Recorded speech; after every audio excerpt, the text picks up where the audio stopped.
Heavyweight Jamahal Hill. Jamal, thank you very much for joining us today. No problem. How you doing? We'll take our first question from Gabriel Gonzalez with Capeside Press. Your line is open. Hello, Jamahal. How are you? Jamal.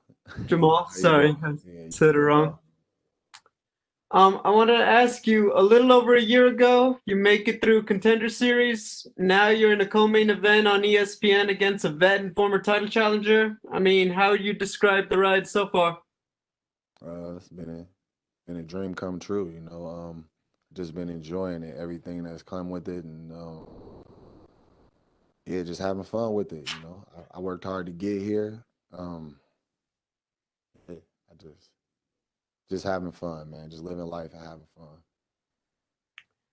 In the UFC, you've gotten to experience both fighting in the arena with the fans and, of course, fighting without it during COVID. I mean, how would you describe both scenarios for you personally? For me personally, fighting in there when I made my debut in Raleigh and I in front of the full crowd, the energy was just crazy. It was amazing. It was great to see people out there just having fun, chilling. That I could give them a good show in person and things like that, and I could actually see and hear the feedback. And then in Apex, whenever I fought in May, and there was no crowd there, it was just I still had fun. I still enjoyed my time, but it was just a little bit more business oriented, because it wasn't that same energy. Relatively speaking, it's been a minute since we last saw you in the cage. Was there any particular reason for the kind of time off, or is this just when they happened to call you? You don't watch ESPN? Not all the time. I'm pretty sure you caught that notification. I had a little Finally, commission. I had a little commission issue. finally, what are your thoughts on OSP as an opponent? I'm excited to fight him. I knew for a long time back in the day, as long as a few years ago, whenever I saw him, I'm eventually gonna get there, and he's gonna probably be one of those tests in the way. So happy to get there to finally, make that a reality and see what's cracking. Hey, thank you, Jamal. Good luck. Thank you. We'll go next to Jordan Ellis with Low Kick MMA. Your line is open. There. So your last fight, obviously, you look sensational getting the win, but unfortunately, it was overturned due to that, positive test for weed. As someone who's been through that whole scenario, how do you feel about them weed laws and how they can potentially change them moving forward? I think it's fucking stupid. It's bad. I'm not the person you want to ask that. I think it's dumb as hell. I think everything that I've had to deal with as a result of that is dumb as fuck.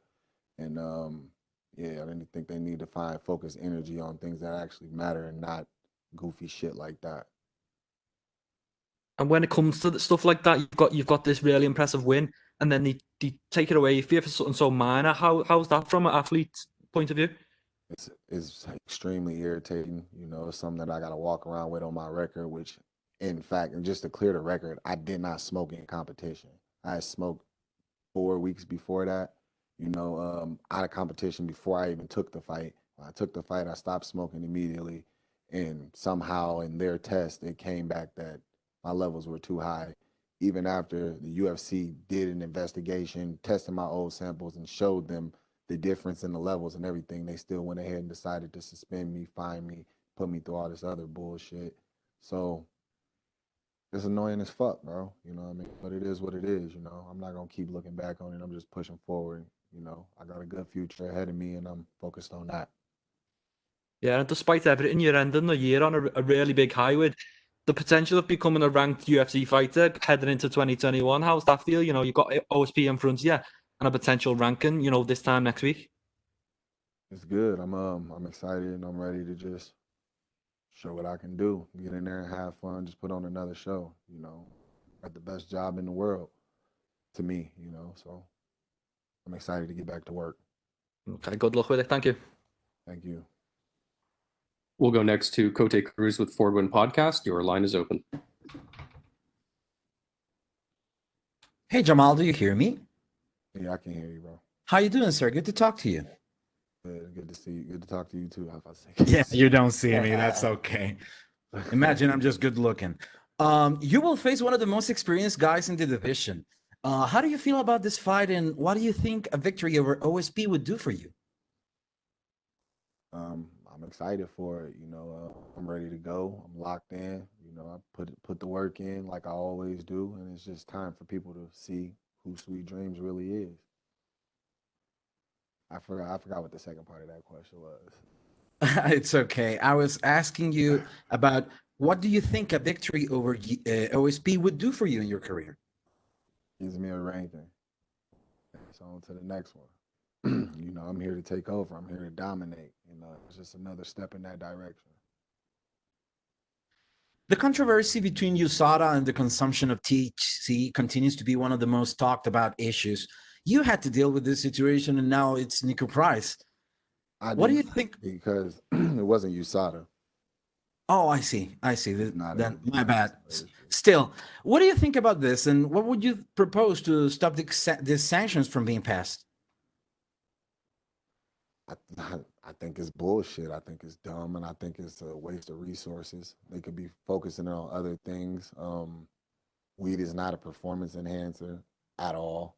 It's just something that people do in their downtime just to chill, relax, and hang out. Some people use it, and it has medical benefits as well. But as far as fighters fighting, come on, bro. It's goofy as fuck, bro. I feel you. Well, you are undefeated, you are young, and you do very well promoting. So you're one of the hot prospects of the moment. Who do you find inspiration in? Who would you say are the role models for you in life and as a martial artist? In life and as a martial artist, I got three of the biggest ones standing right here in front of me now. My coaches, my team. These are the guys that I grind with. These are the guys that pour everything into me, give me their all. And yeah, man, they look out for me. They help me. They help me as a fighter, and not only as a fighter, as a man. I've been with these guys since I was 18 years old. So yeah, they played a huge part in shaping me and molding me into who I am. Plus, they're very great men themselves. I just I want to be like them. What I mean, in many ways. And I also have, my parents, my mom, my dad. I have my brothers. Just a lot of people played a big part into me being the person that I am. Mr. Hill, best of luck on your fight. Thank you for your time, and we'll be looking forward to see you. Thank you. Thank you very much, Jamal. You're all set. All right.